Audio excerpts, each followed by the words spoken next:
할렐루야. 오늘도 말씀으로 주님과 동행하고 계신 여러분을 주님의 이름으로 축복합니다. 오늘 보신 말씀은 136편에서 142편인데요. 136편과 137편은 작자 미상의 시고 나머지는 다 다윗의 시입니다. 136편은 선창과 화답이 반복되는 그런 시죠. 무엇으로 감사하라 그러면 그 인자심이 영원함이로다 라고 화답하는 그런 이제 형식이 계속 반복됩니다. 이런 시의 형태는 바벨론 포로기나 또는 포로에서 귀환했을 때 많이 유행했던 시라고 하는데요. 성가대가 선창을 하면 회중들이 화답하며 하나님의 은혜를 그 입으로 고백하게 했던 그런 이제 시의 형태들이 되겠습니다. 이 시편 저자는 자연 만물을 홀로 주관하면서 모든 육체에게 먹을 것을 주시는 하나님의 은혜를 여러 가지 모습으로 선창을 합니다. 그리고 역사를 홀로 주관하셔서 출애굽에서 가나안 입성에 이르는 여정을 이제 여러 가지로 소개하면서 그때마다 이스라엘을 도우신 하나님의 은혜를 선창하면 회중들이 그때마다 그 인자하심이 영원함이로다라고 화답게 하면서 회중들에게 하나님의 주권과 은혜를 이렇게 각인시키려고 했던 그런 노력이 돋보이는 시가 136편이 되겠습니다. 137편은 포로로 끌려간 바빌론 땅에서 그 어느 강가에서 시온이 있는 예루살렘을 그리워하면서 부른 노래입니다. 1절을 보면 우리가 바벨론의 여러 강변 거기에 앉아서 시온을 기억하며 울었도다라고 이제 고백을 하고 있죠. 나이가 조금 드신 분들은 이 구절을 노래로 많이 들었고 또 본인들도 입으로 불렀을 거예요. 4인조 혼성그룹 보니 M이라는 그룹이 있습니다. 여러분도 잘 알 수 있는 썬이라는 노래를 불렀던 그룹이기도 한데요.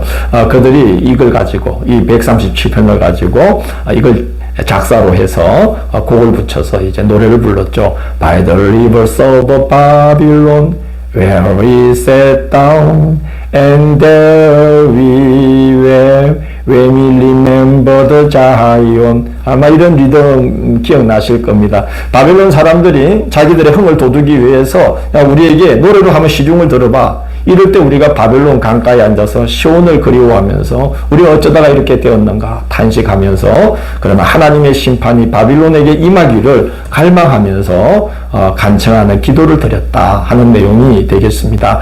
138편은 다윗의 시죠. 다윗은 먼저 하나님께서 언약하신 대로 다윗을 강하게 하사 왕의 자리에 오르게 하신 은혜를 찬양합니다.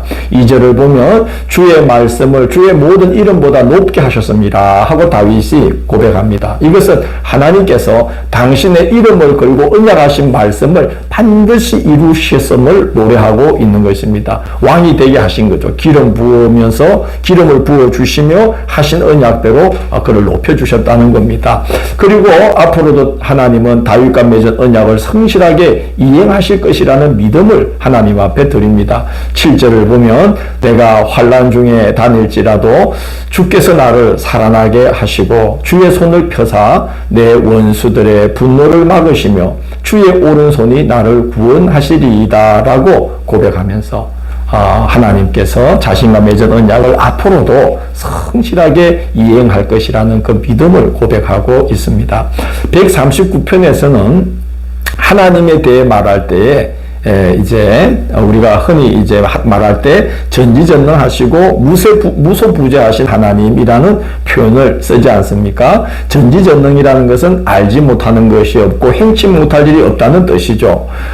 감찰하시는 하나님 앞에서는 아무것도 가릴 수가 없이 다 드러나게 된다는 겁니다. 그게 바로 전지전능하신 하나님의 성품입니다. 다윗은 하나님께서 자신에게 속한 모든 것을 다 알고 계신다고 고백을 합니다. 또 무소부재라는 말은 계시지 않은 곳이 없다라는 뜻이 되겠죠. 모든 곳에 편만에 계신다는 뜻입니다. 7절에서 다윗은 무소부재하신 하나님을 이렇게 증거합니다. 내가 주의 영을 떠나 어디로 가며 주의 앞에서 어디로 피하리이까. 그렇게 고백을 합니다. 그래서 하늘에 올라가도 서울에 내려가도 새벽에 일어나 날개를 치면서 아무도 몰래 바다 끝까지 날아가더라도 거기에서도 주의 손이 자기를 붙들고 있다는 거예요. 주의 손을 벗어날 수 없다고 고백하는 겁니다. 하나님은 무소부재하시다는 거죠. 그래서 다윗은 전지전능하시고 무소부재하신 하나님께 자기를 의탁하면서 원수들의 손에서 구해달라고 간구하고 있습니다. 140편은 다윗이 감당하기 힘든 사람들에게 애워싸인 상황에서 하나님께 보호해 주시기를 탄원하는 시입니다. 3절에서 다윗은 자기를 애워싼 대적자들을 가리켜서 뱀의 혀와 독사의 독을 감춘 입을 가진 자들이다 라고 호소하면서 5절을 보면 그들이 자기를 해하려고 올무와 함정을 놓았는데 3절을 보면 그런 자들이 매일 모여서 악을 꾀하고 있다는 거죠. 이런 상황은 하나님이 아니고서는 정말 피할 방법이 없고 이길 방법이 없습니다. 그래서 다윗은 그들이 자신이 판 올무와 함정에 자신들이 빠지게 하시고 다윗은 자기는 구해달라고 그 함정에서 구해달라고 하나님께 간절히 간청을 합니다. 141편은 환난을 기도로서 이겨내는 다윗의 몸부림이 느껴지는 시입니다. 2절을 보면 나의 기도가 주의 앞에 분향함과 같이 되며 나의 손드는 것이 저녁 제사같이 되게 하소서라고 간구합니다. 분향할 때 하나님께서 향기를 흠양하시듯이 자기의 기도가 주님께 상달되기를 바라고 또 저녁에 제사 드릴 때에 하나님께서 그렇게 그 매일의 제사 상번제를 기뻐하시듯이 자기가 하나님을 향하여 손을 들어 간구하는 자신의 기도를 저녁 제사와 같이 기쁘게 받아주시기를 간구하고 있습니다. 5절에서는 다윗이 의인의 책망을 은혜롭게 받아들일 것이라고 겸손히 고백하면서 그들이 재난을 당한다 할지라도 의인들이 재난을 당한다 할지라도 나는 하나님의 선하심을 의심하지 않고 항상 기도할 것이라고 다짐을 합니다. 즉 범사에 기도함으로써 환난과 시험을 이겨내겠다는 다짐을 하고 있는 것입니다. 142편은 다윗이 굴에 있을 때 지은 마스길 곧 기도다 이렇게 설명이 붙어 있습니다. 다윗의 간절한 기도죠. 사울에게 쫓겨서 광야와 동굴에서 숨어 지낼 때 다윗은 아무도 의지할 수 없었고 아무도 믿을 수 없었습니다. 그 외로움과 절박함을 4절에서 그는 이렇게 고백해요. 오른쪽을 살펴보셔서 나를 아는 이도 없고 나의 피난처도 없고 내 영혼을 돌보는 이도 없나이다 라고 다윗이 고백합니다. 다윗은 영이 상할 정도로 절망적인 상황에 처해 있었습니다. 그래서 3절을 보면 내 영이 내 속에서 상할 때에도 라고 탄식하고 있습니다. 다윗의 다른 시편을 보면 이렇게 탄식을 하다가도 주께서 도우실 것이라는 확신 속에 기쁨을 회복하고 있는데 이 시에서는 그런 장면들이 나오지 않습니다. 그만큼 절망적이고 그냥 이제 그 하나님께서 도우실 거라는 믿음의 고백을 할 겨를조차 없을 정도로 아주 절박한 상황에서 그냥 온 시선을 하나님께만 집중하고 도움을 간청하는 그런 다윗의 모습을 볼 수가 있는 것이죠. 우리가 정말 절박하면 하나님 외에는 다른 생각을 아무것도 하지 않게 됩니다. 왜냐하면 그렇게 하지 않고서는 견딜 수가 없기 때문에 그런 것이죠.